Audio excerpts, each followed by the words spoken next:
Olá, meu nome é Vanessa Gaspari, sou terapeuta ocupacional da Clínica Estúdio e a gente está iniciando hoje um novo projeto que é o Estúdio Cast, nosso podcast da Estúdio, para atualizar os nossos pais, atualizar quem nos acompanha, trazer conteúdos que a gente sabe que é de conhecimento de alguns, mas para tentar esclarecer para as muitas mães e muitos pais que têm dúvidas de alguns assuntos. E a gente vai iniciar hoje com a tia Ju, que é fisioterapeuta, e eu vou deixar que a Ju se apresente e aí ela fale o tema que a gente escolheu e o motivo do que a gente escolheu esse tema, né, Ju?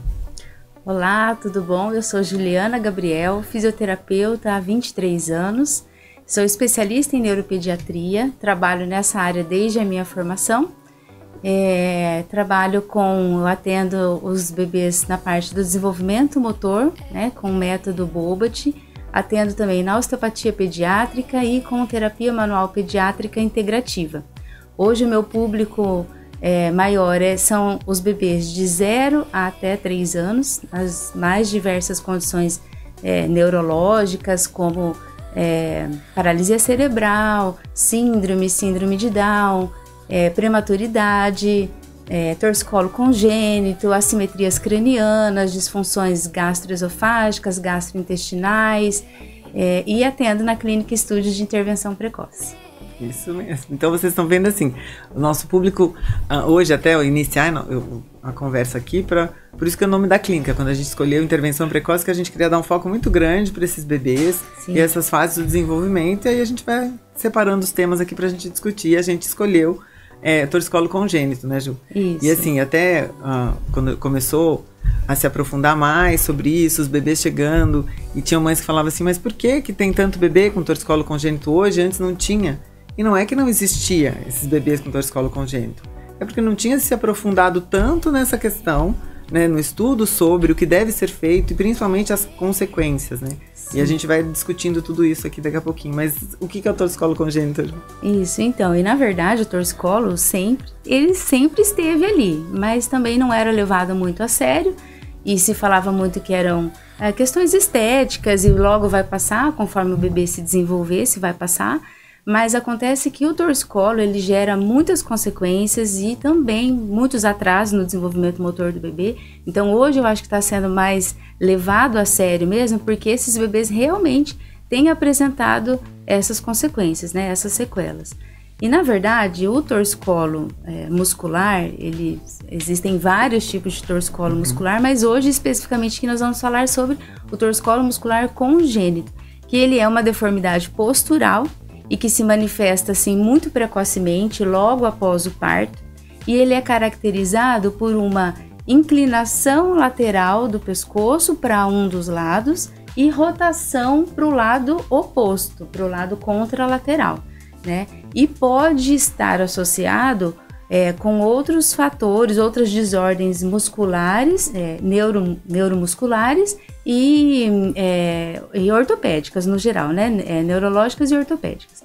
E assim, na verdade, o bebê, logo que ele nasce, e no primeiro mês de vida, ele adota ainda uma postura assimétrica. O bebê, ele é muito assimétrico logo que ele nasce. Então, ele vai ter uma tendência mesmo de deixar esse pescocinho ora mais para um lado, ora mais para o outro lado, porque ele ainda não tem linha média. Porém, esse pescoço ele tem que estar livre, então ele tem que conseguir fazer o movimento de rotação, de inclinação, tá livre. Não, barriga ele não conseguia porque ele não estava livre. Né? Então, esse movimento tem que estar livre, apesar de uma preferência. Agora, quando a gente já detecta tensões musculares, às vezes já é um encurtamento muscular muito precoce e que esse bebê vai ter dificuldade de movimentar esse pescoço, então aí a gente e isso vai trazer muitos desconfortos para o bebê, como dores, então isso aí a gente já diagnostica mesmo logo no começo como um torcicolo muscular congênito. E a diferença a gente vê, assim, quando chegam os bebês lá na clínica, a gente vê as mães perguntando, mas o que eu poderia ter feito para evitar de ele nascer com torcicolo congênito? Em algumas situações a gente sabe que é um trauma de parto, mas dentro da barriga da mãe não tem o que se fazer, né? Não tem o que fazer. E aí, então, é por isso que a gente distingue muito o que é torcicolo muscular congênito do torcicolo muscular adquirido. Aquele que o bebê já nasceu com torcicolo não tem o que ser feito e nem como prevenir. A gente pode prevenir um torcicolo depois que a gente chama de adquirido, que ele vem depois do nascimento. Eu comento sobre ele depois um pouquinho mais para frente, o que pode causar. Então, isso a gente realmente consegue prevenir. Agora, o torcicolo muscular congênito não, porque é uma condição que o bebê já nasce com essa condição. E, na verdade, também não tem uma causa muito definida e específica do torcicolo congênito. Tem vários fatores que contribuem para o desenvolvimento do torcicolo. Então, como, por exemplo, o histórico do parto, se foi um parto muito difícil, um parto muito demorado, se teve, por exemplo, traumas durante o parto e que o médico talvez precisou usar alguns instrumentos como fórceps, como ventosas, isso sim pode gerar mesmo uma distensão na musculatura, né, que é a musculatura acometida no torcicolo congênito, essa musculatura anterior do pescoço, que a gente chama de esternocleidomastoideu.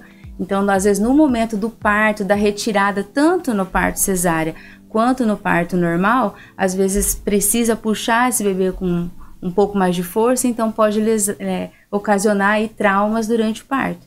E o que é bom hoje é que mudou muito esse olhar, né? Voltando para a história de como os bebês estão chegando para a gente mais cedo.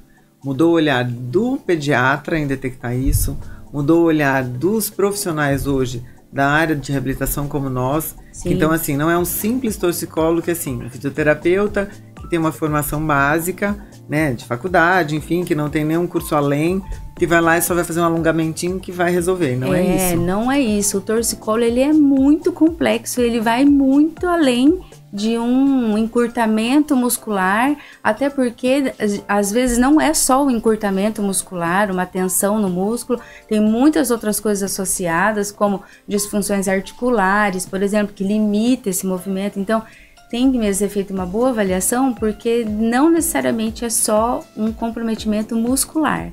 E aí a gente entende também que se esse encaminhamento está sendo feito é porque existem consequências se não tratar. Sim, sim. Fala um pouquinho dessas consequências para esse bebê. Então, uma já de imediato ali, logo que o bebê nasce, ele já é colocado no peito da mãe para mamar.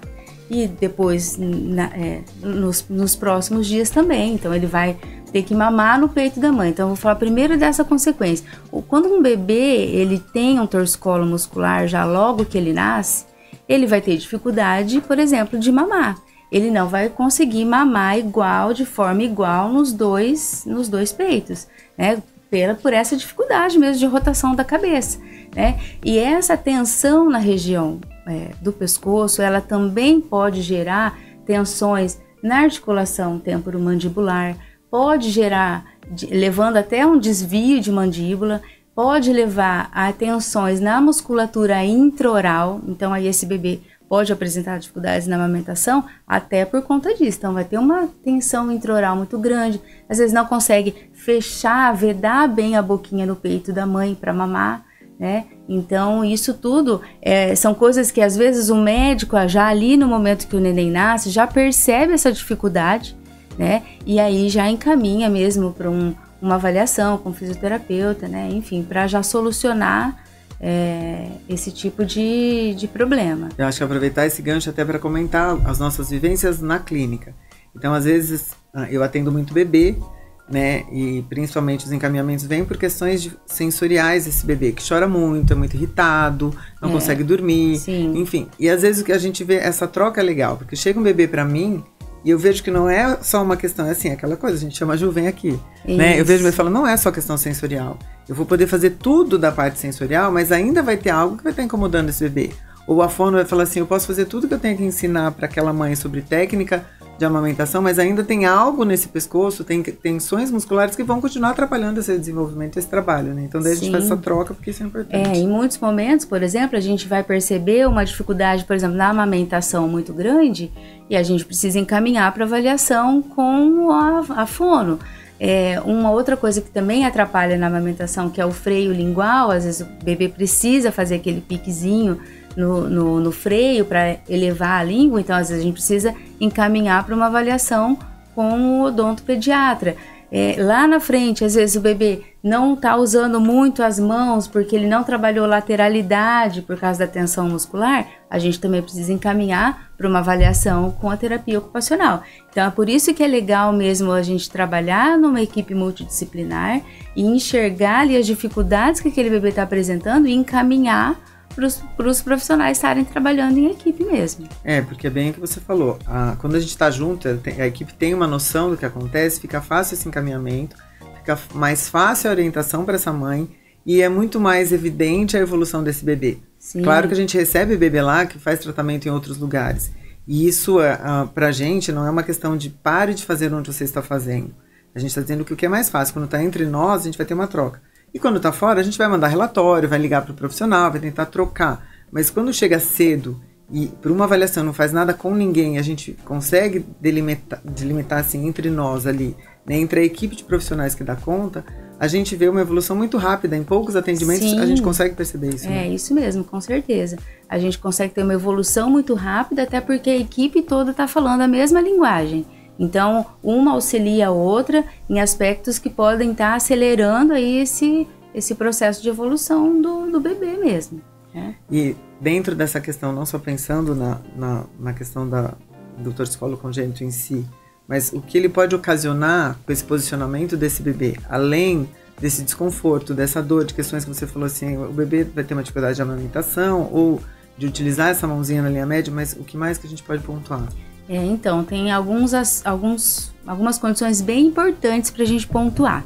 Eu acho que assim, a que a gente vê mais no dia a dia ali na clínica, vou começar por ela, que são as assimetrias cranianas. Elas andam de mãos dadas com o torcicolo muscular congênito. Por quê?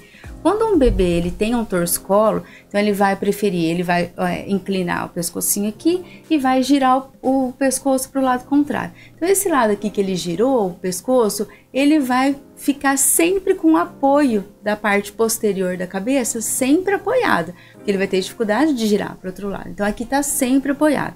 Então quando você tem uma pressão, uma força mecânica atuando ali sobre os ossinhos do crânio do bebê, que são muito molinhos e são muito maleáveis.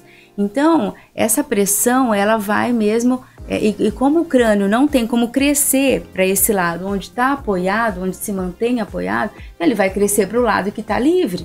E isso vai gerando assimetrias no formato do crânio, né? E às vezes essa assimetria ela é tão importante que desse lado onde está apoiado, ele faz uma rotação da base do crânio e ela leva toda essa hemiface do bebê para frente. Então daí a gente observa também as assimetrias faciais. Então às vezes você vai ver uma orelha lá atrás, uma orelha aqui na frente, um olhinho mais baixo, uma boquinha mais baixa, um nariz mais fechado, mesmo por conta da gravidade dessa assimetria craniana. E não é só uma questão estética, isso tem que ficar bem claro, né? Não, em hipótese alguma é só estético, porque ali da base do crânio saem os nervos cranianos, que vão inervar todo, falando aqui da face, que vão inervar todo vai inervar o crânio, a face do bebê. Então a musculatura ocular, a musculatura mastigatória, a audição, né? Então é muito importante, não é só uma coisa, não é um problema estético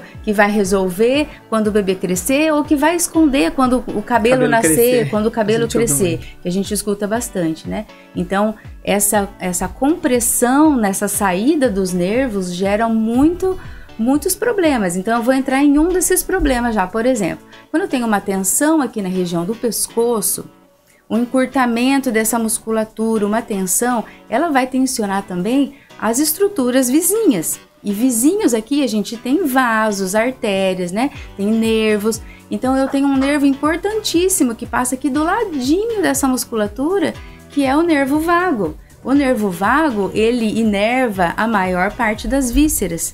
Quando eu tenho uma compressão desse nervo vago, eu vou ter um comprometimento visceral, como por exemplo, uma irritação, um mau funcionamento do estômago. E aí isso vai gerar, por exemplo, um refluxo gastroesofágico num bebê, por compressão do nervo vago que aconteceu por causa de uma tensão da musculatura do esternocleidomastoide. E se um profissional que acompanha um bebê não está atualizado, por exemplo, um gastro, um pediatra, vai tentar resolver isso apenas com medicamento. Sim, e vai continuar naquela fisioterapia tradicional, alongando, e não vai resolver nada, porque está continuando comprimindo esse nervo, e aquele refluxo vai continuar, e vai entrar mesmo, isso que você falou, com medicação, e às vezes não vai resolver, porque ainda tem uma tensão ali, né?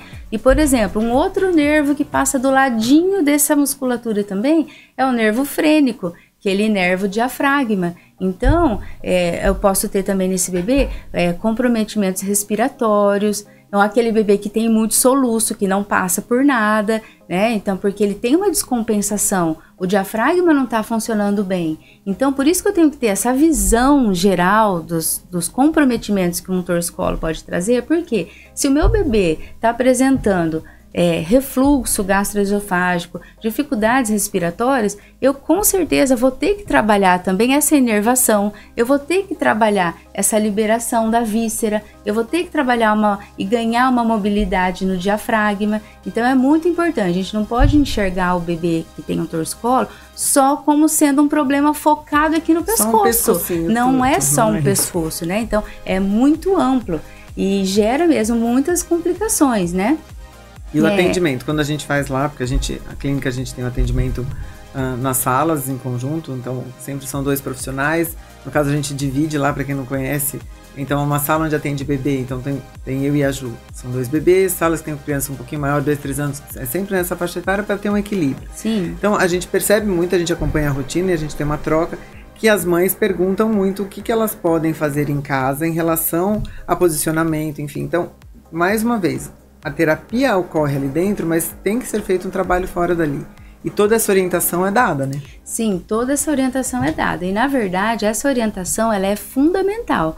Porque, assim, o nosso tempo de terapia ali é 1 vez, 2 vezes na semana, mas diante de um dia inteiro, de uma semana toda, então é pouco. Por isso que a gente precisa muito que esses pais eles estejam preparados, orientados para saber como manusear essa criança, como pegar, como carregar, como colocar da melhor maneira, por exemplo, para dormir, para mamar. Então a gente realmente precisa mesmo passar essas orientações, os pais têm que andar junto com a gente mesmo para que esse bebê tenha uma boa evolução. E isso a gente passa tudo também na sessão, a gente orienta, eu pego o boneco, às vezes a criança tá ali mais irritada naquele momento, não dá para mostrar, mas eu pego o boneco, eu mostro como posicionar esse bebê no colo, no berço para dormir, como carregar, mando imagens. Então a gente tem que deixar esses pais mesmo muito bem preparados para lidar com essa condição.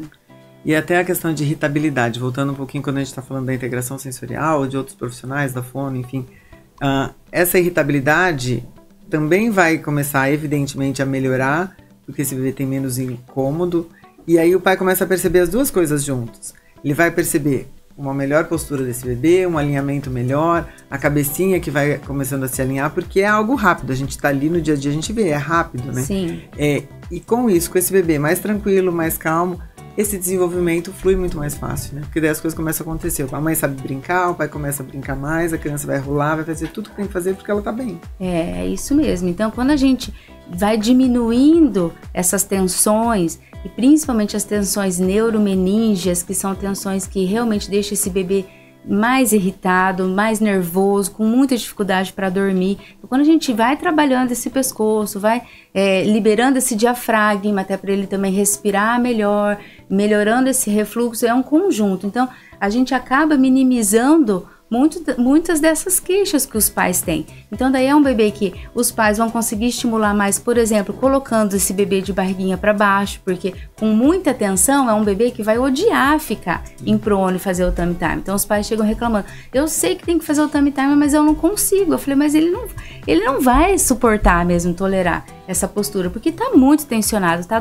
doloroso pro bebê ficar nessa postura. Então, à medida que a gente trabalha mesmo e diminui essas tensões musculares, o bebê naturalmente melhora tudo, o sono, a irritabilidade, e os pais conseguem lidar melhor com esse bebê também em casa. Refluxo, prisão de ventre, porque a gente vê muito isso com eles ali, né? É isso mesmo. E eu acho que é legal também pontuar assim, a gente está falando de um bebê, teoricamente, típico, que ele teve um torcicolo congênito.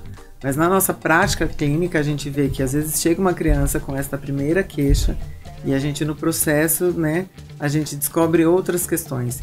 E não é que assim, que legal a gente descobriu, não é isso. A questão é que legal que chegou cedo pra gente, que um detalhe fez com que a gente continuasse pedindo que os pais investigassem mais com o pediatra, com o neuro, porque às vezes isso a questão de uma intervenção precoce, ela é para tudo. Por algo que vai ser simples e um bebê vai ter alta muito rápido, Sim. Né? Então assim, resolveu o torcicolo, tinha que resolver, mamãe, parabéns, né? Vida que segue.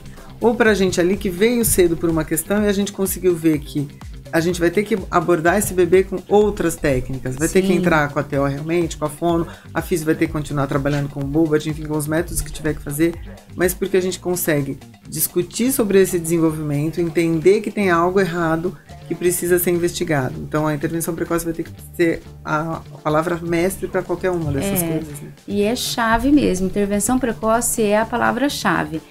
Porque quando a gente recebe um bebê típico, que vem com um diagnóstico de torcicolo congênito, a gente consegue facilmente, aí em 3, 4 sessões a gente resolve esse torcicolo. É uma coisa muito rápida. Se esse bebê chega cedo pra gente, se esse bebê vem numa fase muito mais tardia, a gente já vai perceber que esse bebê apresenta também atraso no seu desenvolvimento motor. E alterações e atrasos não só também no desenvolvimento motor, mas atrasos na questão da coordenação manual, coordenação olho-mão. Então a gente vai precisar encaminhar esse bebê para o terapeuta ocupacional também, trabalhar junto, né? Quando a gente pega também um bebê, por exemplo, a gente falou do bebê típico, mas e quando vem o bebê neurológico, né? E aquele torcicolo às vezes não melhora. Então a gente está trabalhando e não melhora. Então a gente precisa investigar melhor, porque às vezes a causa desse torcicolo no bebê neurológico pode ser por uma questão auditiva, né? Um bebê que às vezes teve um BER alterado e ele vai adotar uma postura de cabeça para poder ouvir melhor, ou às vezes um problema visual, né? Que esse bebê também vai adotar uma postura de torcicolo. Então, por isso que é importante mesmo a investigação a fundo da causa desse torcicolo, se é um bebê típico, se não é um bebê típico, independente disso, a gente tem que investigar, né? Para poder saber também direcionar ele para quais outras terapias também a gente pode associar para que ele tenha um bom desenvolvimento. Bom, esse tema ele é amplo, né? Que na verdade dele a gente cai na plagiocefalia e daí é um tema para várias outras conversas aqui. Isso. Sobre esse tema de hoje, Ju, o que você gostaria de amarrar, de fechar, de deixar de recado para essas mães, deixando claro para qualquer um que queira fazer pergunta para a gente depois, é só mandar ou no nosso Instagram ou no YouTube mesmo, que a gente vai colocar essas respostas aí. Mas para a gente amarrar hoje, porque depois vão ter vários outros com muito mais conteúdo. Sim, então, assim, para deixar claro, assim, para as mães que essa é uma condição, o torcicolo muscular, ele é uma condição que acomete a região cervical do bebê, é uma condição muito frequente, é a condição que mais acomete os bebês, é o torcicolo. Então, a gente precisa mesmo fazer um diagnóstico precoce, uma intervenção precoce, uma boa avaliação de todos os aspectos que estão envolvidos nesse torcicolo, né? Para que a gente possa mesmo fazer essa intervenção precoce e para que ele tenha uma evolução mais rápido possível. Não é uma coisa assim, é estético, logo passa, não é. Então precisa mesmo de um olhar atento para esse bebê, para esse tipo de comprometimento, porque pode trazer consequências mais graves lá para frente. Então tem que estar muito atento, mas percebeu que o seu bebezinho está ficando muito parado com esse pescocinho só de um lado, não consegue movimentar, está apresentando dores e incômodos, procure um profissional capacitado. Procure estúdio, isso aí. Gente, a gente quer agradecer a Ju por ter iniciado, né, dado o chute inicial no nosso podcast aqui, de muitos que virão.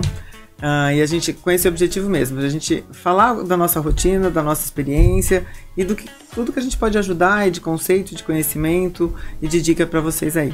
Obrigada, Ju, e a gente se vê em próximos podcasts. Isso aí, eu que agradeço por poder estar presente aqui nesse primeiro podcast, e nos próximos a gente vai trazer aí uns assuntos bem interessantes também, como a plagiocefalia posicional, que a gente vê muito na clínica. No próximo eu vou estar falando sobre isso, então. Até. Até mais, gente. Obrigada.